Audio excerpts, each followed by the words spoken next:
නවපෑස් සබන් සහ ක්‍රීම් ජාත්‍යන්තර ළමා රෝග පිළිබඳ විශේෂඥයන් විසින් සායනිකව තහවුරු කරලා තියෙන්නේ.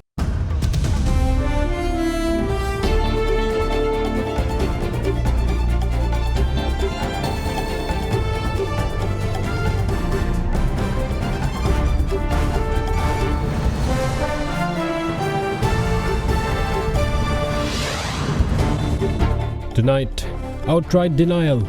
Indian giant Adani Group expresses disappointment at allegations of Modi pressure on power deal.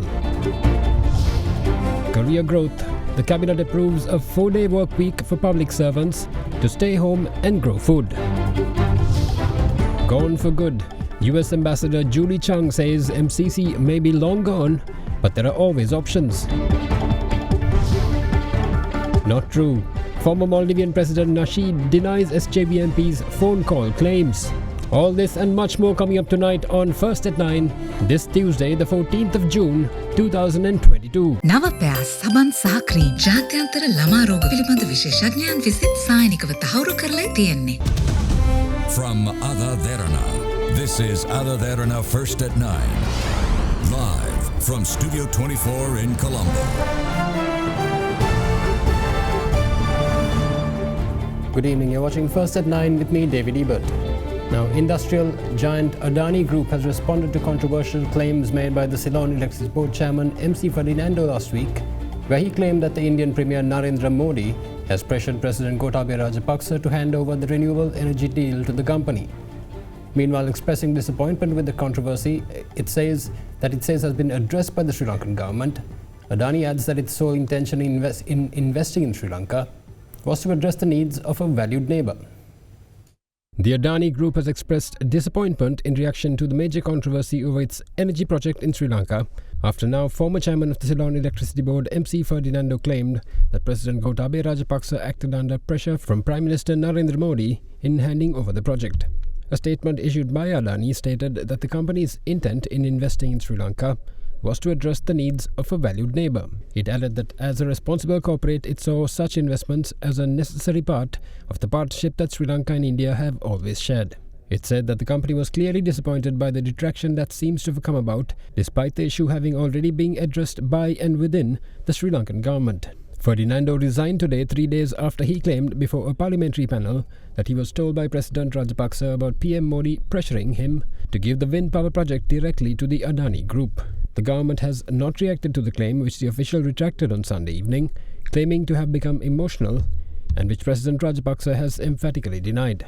The president tweeted his response that he categorically denied authorization to award the project to any specific person or entity. His office followed it up with a longer statement vehemently denying the charge. The statement added that despite Sri Lanka being in an acute shortage of power, no undue influence will be used in awarding such projects. The selection of institutions for the projects, it added, would be carried out strictly in accordance with a transparent and accountable system by the government of Sri Lanka. Meanwhile, the cabinet that met last evening has decided to declare Friday as holidays for state employees, except for those engaged in essential services such as water, electricity, health, defence, education, transport, ports and aviation services for the next 3 months. This proposal, which was presented to the Cabinet by the Minister of Public Administration, Dinesh Gunawardena, says officials on holiday will be provided with the necessary facilities to engage in agricultural activities. On the 6th of December last year, Cabinet granted approval to issue a rule under Section 22 of the Foreign Exchange Act to impose limitations on certain capital transactions that lead to foreign exchange outflows. With its validity period scheduled to expire on the 1st of July, the Monetary Board of the Central Bank has recommended an extension of the rule. At the Cabinet meeting last evening, approval was given for the issuance of new rules last night. Meanwhile, last year Parliament passed a resolution in the 2022 budget to introduce a social security fund that brings in a social security tax at the rate of 2.5% for importers, manufacturers, service providers, wholesalers and retailers whose total turnover exceeds 120 million rupees per annum. The Attorney General's clearance has been received for the bill to be prepared by the legal draftsman. The Cabinet has decided to publish the bill in the Government Gazette and then present it in Parliament for approval. Further, taking the current economic situation into account, a decision was taken to issue a circular to allow public sector staff to take no-pay leave and leave the country for employment for 5 years. Under the existing provisions, a public official is entitled to a maximum of 5 years no-pay leave during his tenure for study or foreign employment. However, they are reluctant to do so due to such periods not being calculated in terms of pensions, seniority and other conditions. Further approval was also granted to close all government institutions except those engaged in providing water, electricity, health, defence, education, transport, ports and aviation services on Fridays for the next 3 months. Accordingly, all officials on holiday will be provided with the necessary assistance for them to engage in agricultural activities as a solution to future food shortages. In the meantime, the Cabinet also green-lighted the publication of a Gazette notification lifting the centuries-old ban imposed on the traditional Sri Lankan martial art Angampora in a bid to promote and preserve it as a national heritage. In 2019, Cabinet approval was given to lift the ban. However, the relevant Gazette notification has not been published so far. Further, the Cabinet also approved a proposal presented by Tourism Minister Harin Fernando to issue soft liquor licenses to all establishments registered with the Sri Lanka Tourism Development Authority. In a tweet, the subject minister said that this will help promote tourism and bring in foreign revenue for the country, as well as to all the tourism stakeholders.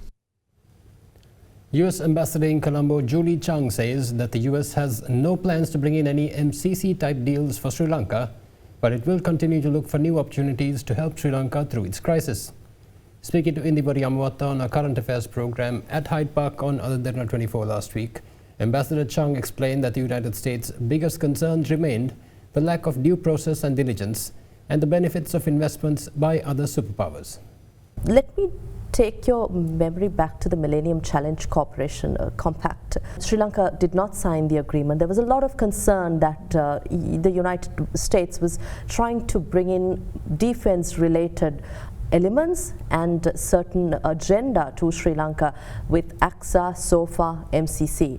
Do you have any plans going forward to work with Sri Lanka in any new projects or agreements as the MCC or SOFA and AXA? It was really unfortunate that the MCC did not move forward here in Sri Lanka. That was potentially $400 million in grants that would have helped the people of Sri Lanka in the infrastructure network and connectivity and really bring a lot of benefits to the Sri Lankan people. There was a lot of misinformation and disinformation about that, a lot of fake news, and people were really vulnerable to that fake news. And the project has moved on. The funds have gone to other countries. It's really unfortunate that this opportunity is lost. But again, I think it's important for us to move forward, not look backward on something even like the MCC. I'm looking forward to doing more things together with Sri Lanka and finding other opportunities to work together and develop. Are we looking at any defense-related pacts per se? Well, that was another issue that came up during MCC. I think I can unequivocally say there's no intention by the United States to ever create a military base here, another fake news item that was going on during those MCC period. What we do want is a strong bilateral security cooperative relationship, and we are doing that. We have already provided 2 cutters. There's a 3rd cutter that's going to be on its way later this year. We have 200 sailors in Washington State and Seattle right now being trained on how to use that. That'll help with search and rescue, with stopping drug trafficking, human trafficking, so many ways, maritime domain awareness. We want to build upon that security cooperation, and that's what's important. We have had India and China being concerned about how certain projects in the country, investment-related projects in strategic locations, are given to either party. Has the United States does the United States have any reservations in how our investment projects are given out to other countries, especially superpowers? Well, that again goes back to the Sri Lankan people and what they want their future to look like. As you welcome investments from countries around the world, to do the due process, to do the due diligence, looking at transparency, good governance, impact on the environment, impact on local labor laws, those are all very important pillars. Those are questions to ask. Those are questions for investigative journalists to ask. And as you go through that question process and investigative process, thinking carefully about how that investment will be sustainable and benefit the people of Sri Lanka, that's what we're concerned about. And we hope that those investments will be really, truly fruitful. Now, former President of Maldives, Mohammad Nasheed, dismissed a statement by Samagi Janabalawege parliamentarian Dr. Harshile Silva, who alleged that foreign nations, including Saudi Arabia, have refused to help Sri Lanka in response to his requests. In a tweet, the former Maldivian head of state said he believes that a number of countries are willing to help Sri Lanka and the assistance will come through. However, Dr. De Silva, who responded to the tweet of Nasheed, said that he stands with what he says, but was happy to hear that countries would help. During a recent address by Samagi Janabalawegaya parliamentarian Dr. Harsh De Silva in Homagama, he claimed that former President of Maldives Mohamed Nasheed had told him on a telephone call that foreign nations had refused to help Sri Lanka in response to his requests. මට හම්බුණා මාලදිවයිනේ ජනාධිපති නෂීඩ් කිව්වා හර්ෂ මට පොඩි contract එකක් දීලා තියෙනවා ආණ්ඩුවේ. මම ඒව මොකද්ද? පළවෙනි පාර මම මේ මාධ්‍ය කියන්නේ මේක. හදිසි අවස්ථාවක් හැටියට සලකලා අපිට ඩොලර් ටිකක් හොයාගන්න ලංකාවට. තෙල් ටිකක් ගේන්න. ඉතින් ඒ නිසා මම කෝල් කරා MBS ට. MBS කියන්නේ මොහමඩ් බින් සල්මාන් සෞදි අරේබියාවේ ප්‍රධානියා. MBS ට කතා කළා නෂීඩ් කිව්වා අනේ ලංකාවට පොඩි උදව්වක් උපකාරයක් කරන්න ඕගොල්ලන්ට පුළුවන්ද කියලා. ඒතර MBS කිව්වා නෂීඩ්ට අඩු ගානේ ප්ලෑන් එකක් තියෙනවද කියලා මේ මිනිසුන්ට. මට කතා කරන්න එපා. යුනයිටඩ් අරබ් එමිරේට්ස් එකේ රූලට කතා කරා කියලා කිව්වා. එයා කිව්වා ඔය විකුණන්න මොනවා හරි ඒ රටේ තියෙනවා නම් ලයිස්ට්ුවක් ගහලා එවන්න මම හිතලා බලන්නම් කියලා කිව්වා. මම මේ කියන්නේ මාලදිවයිනේ ජනාධිපතිතුමා මට කියපු කතාව. අඩු ගානේ අපේ මිනිහෙන්න MBS ට කතා කරන්න පුළුවන් ආණ්ඩුව ඇතුලේ. However, former Maldives President Mohamed Nasheed has dismissed the remarks made by the opposition MP as inaccurate. In a tweet this morning, Nasheed said that he believed that a number of countries are willing to help Sri Lanka and the assistance will come through. Meanwhile, in response to the tweet of the former Maldivian president, MP Dr. Harsh De Silva responded, saying that he stands by what he said about the conversation with Nasheed a few weeks back. However, he also stated that he was happy regardless to note Nasheed's belief that many nations are eager to help. And we'll be back with more stories after this short break. Do stay with us.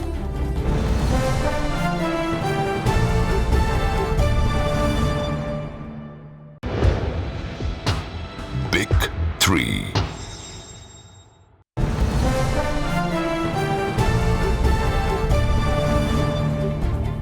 Welcome back. With the Sri Lanka Tourism Development Authority expecting to attract 800,000 tourists for the remainder of the year, Prime Minister Ranil Wickremesinghe has instructed officials to prepare a plan to target tourism from India for the next 6 months and call for the resumption of operations at the Paladi airport. This was communicated at a meeting between the Premier and tourism stakeholders today. Prime Minister Ranil Wickremesinghe held discussions with stakeholders in the tourism sector today at the Prime Minister's office. At the meeting, the Sri Lanka Tourism Development Authority said that it expects to attract around 800,000 tourists for the rest of this year, with an estimated revenue of $800 billion. The Prime Minister has instructed officials to prepare a plan to attract tourists from India for the next 6 months and urged authorities to make arrangements for the resumption of operations at the Paladi airport. With Sri Lanka targeting around 2.5 million tourists by 2025, with an expected revenue of $3.5 billion, the Prime Minister urged all stakeholders to formulate long-term plans to attract around 1.5 million high-level tourists. The Prime Minister also discussed the possibilities of organizing cultural festivals that will provide a unique opportunity to create new employment and allow tourists to immerse themselves in the local culture. He urged the state tourism officials to work towards improving the Galle Literary Festival to attract more authors and literary buffs from all over the world. Meanwhile, Minister of Tourism Harin Fernando stated that he had already held discussions with the diplomatic community to compel the relevant countries to lift the existing tourism restrictions on Sri Lanka. He also outlined plans to hold promotional programs with local and international celebrities to attract foreign tourists, but with a focus on Indian tourists. Now, 6 batches of rice are scheduled to arrive in Sri Lanka under China's 500 million yuan grant, with the first and second batches expected to arrive at the Colombo port on the 25th and 30th of June. In a tweet, the Chinese embassy in Colombo said that the consignment of 10,000 metric tons of rice will be donated for needy kids under the school meals program across Sri Lanka. Earlier this month, Sri Lanka received 256,320 syringes of life-saving enoxaparin sodium injections as the first medicine consignment from the grant of 500 million yuan. The second consignment of another 256,320 syringes is also expected to arrive in Sri Lanka soon. Recently, the Chinese embassy tweeted that China is ready to work with countries and international financial institutions to continue to play a positive role in supporting Sri Lanka's response to current difficulties and efforts to ease debt burdens and realize sustainable development.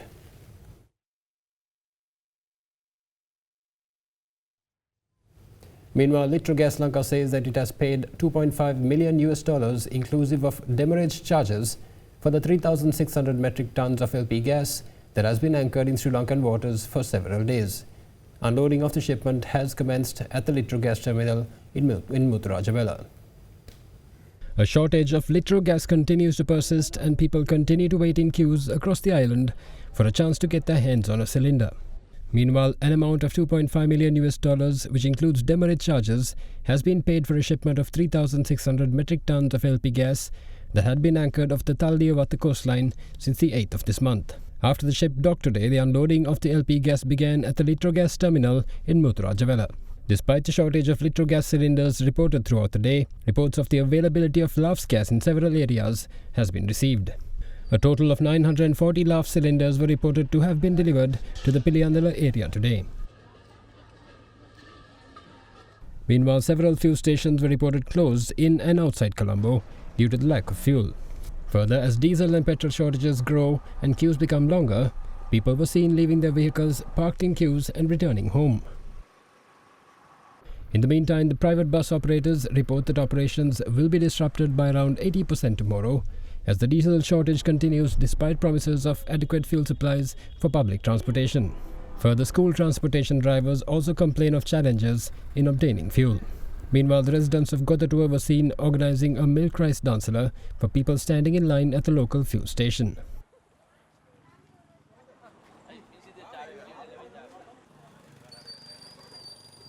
Meanwhile, Prime Minister Ranil Wickremesinghe offered an update on the fuel and gas situation.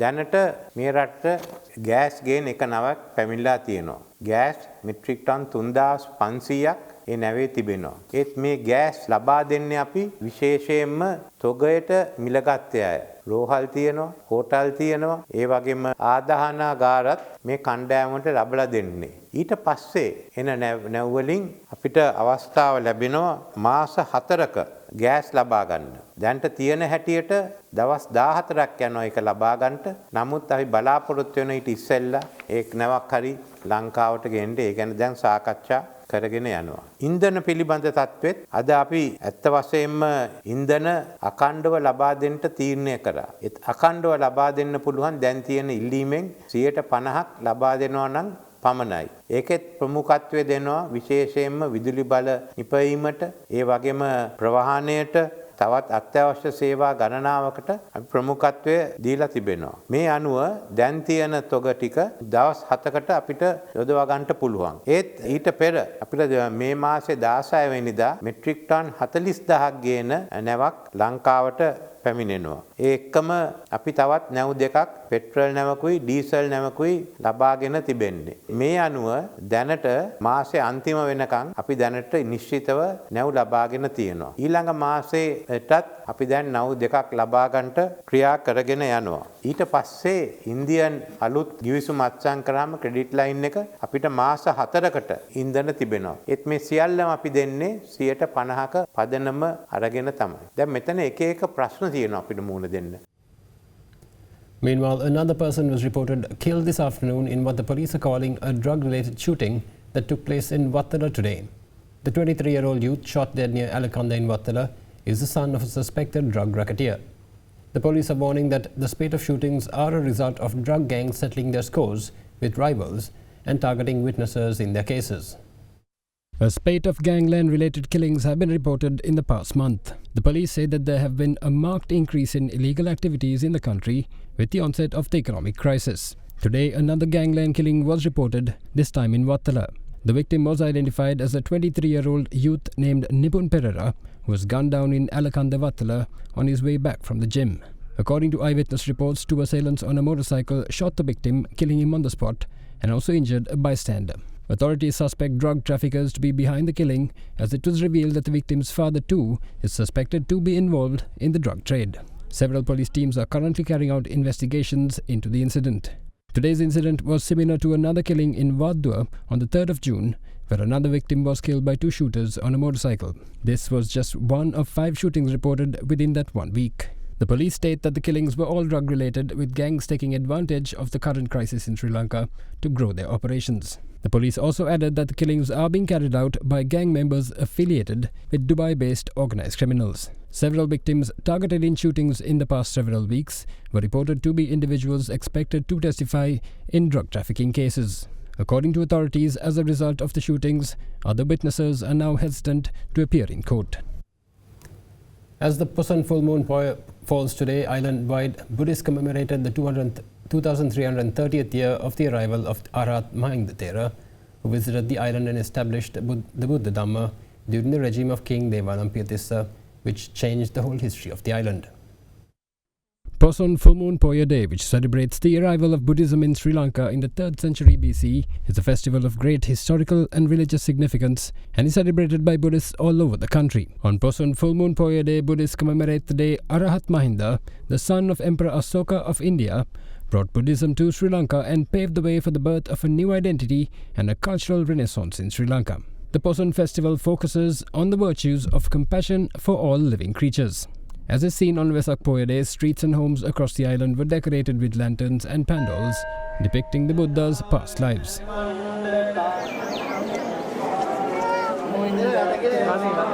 With that, President Gotabaya Rajapaksa in his Pusan Poya Day message called on the public not to allow their minds to be deceived by the five senses and explained that the truth can only be seen through practicing the Dhamma. He also urged the people to resolve to work towards the goals of ultimate enlightenment and happiness in this lifetime. Prime Minister Ranil Wickremesinghe in his message today explained that the path of the Dhamma endorsed by Arahat Mahinda is like a roadmap for a society looking to alleviate the political socio-economic turmoil that has taken hold of the Sri Lankan state. He added that advice given by Arahat Mahinda on shaping governance by setting aside differences and ideological inequalities and moving towards self-sufficiency should be taken as a model at present. The Prime Minister called on all Sri Lankans to unite in determination to transform the nation into a calm and prosperous society once again. Opposition leader Sajit Premadasa in his message reminded that power, dictatorships and oppression of the people were all rejected by Arahat Mahinda as well. Meanwhile, the Indian High Commissioner to Sri Lanka, Gopal Bagle, delivered a special statement in Sinhala language, wishing all Sri Lankans a peaceful Pusan. Concurrently, the Derana Vandana program organised by the Derana Media Network for Pusan Poya commenced at 5 a.m. today at the Ruwan Valley Mahasaya in Anuradhapura. සියලු දෙනාටම තෙරුවන් සරණයි. Further, a crest gem donated by the Derana Media Network was emplaced on the Sandagiri Saya in Hantana this morning as well.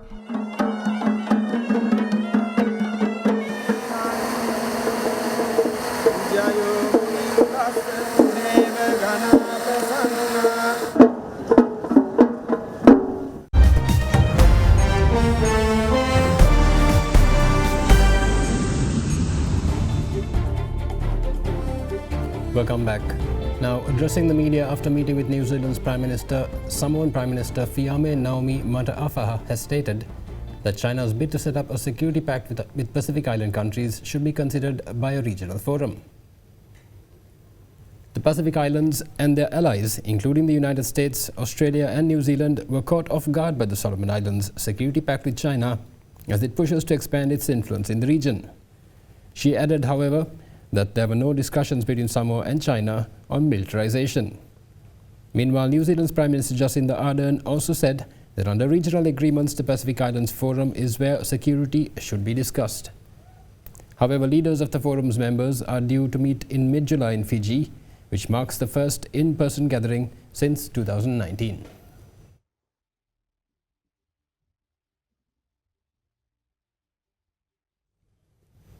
With Russia's invasion of Ukraine marking its 111th day, severe fighting continued in the region of Severodonetsk, the epicenter of the conflict in eastern Ukraine, leaving the city besieged. The Russian Defense Ministry again has confirmed the destruction of a large number of foreign weapons supplied to the Ukrainian military. Russian Defense Ministry spokesperson Igor Konashenkov yesterday announced that Russian armed forces destroyed a large number of weapons and military equipment delivered to the Ukrainian forces by the United States and other European countries. He added that the Russian forces had also destroyed a temporary deployment site for foreign mercenaries. Meanwhile, Ukraine's President Volodymyr Zelensky says that fighting is severe in Severodonetsk, the epicenter of the conflict in eastern Ukraine. The region's governor yesterday confirmed that Russian forces have taken control of the majority part of the city, and the last bridge linking Severodonetsk with Lysychansk was blown up, leaving the city besieged. He stated that 70 people have been evacuated from Lysychansk city, as he describes conditions under heavy Russian shelling as real hell. However, the governor added that Severodonetsk still has contact with the outside world rather than being sealed off. Meanwhile, reports say that Russia's defense ministry has said it offered Ukrainian fighters sheltering in the Azot chemical plant in the eastern Ukrainian town of Severodonetsk the chance to surrender by tomorrow. According to the ministry, the decision came after a request was made by Ukrainian officials to set up an evacuation corridor to help civilians leave the plant safely. Meanwhile, Ukrainian investigators have exhumed 7 bodies yesterday from 2 makeshift graves in a forest near Kiev, where the latest mass grave was found 2 months after Russian forces withdrew from areas surrounding Ukraine's capital. The corpses were found outside the village of Vorzel, less than 10 kilometers from the town of Bucha, where mass graves, which Ukraine said contained over 400 bodies, were found in April, drawing widespread international condemnation of Russia. Meanwhile, after legalizing the growing and medicinal use of marijuana, Thailand's decision has been welcomed by tourists in the country. In Bangkok, a pop-up truck retailing several strains of the plant was almost mobbed by foreign tourists, eager to get their hands on a legal high. Amnesia, Jack Haze and Night Nurse are just some of the marijuana strains on sale at a pop-up truck in Bangkok, as retailers cash in on demand for the newly legalized substance from foreigners and locals alike. Thailand last week became the first Asian country to legalize the growing of marijuana and its consumption in food and drinks by delisting it as a narcotic. However, smoking it in public can violate some health laws, and Parliament is still debating a draft cannabis bill, meaning there is some confusion over how it can be legally used. Tourists from all over the world were seen queuing at the truck on Khao San Road, where staff weighed and packaged buds and crushed leaves to order. The truck, currently in an area of Bangkok popular with backpackers, is selling buds at 700 baht per gram. Thai sellers hope legalizing cannabis will help attract more tourists. The Southeast Asian country has a tradition of using cannabis to relieve pain and fatigue, and legalized medicinal marijuana in 2018. And that's all the news we have for you tonight. We hope you join us tomorrow at the same time. Good night.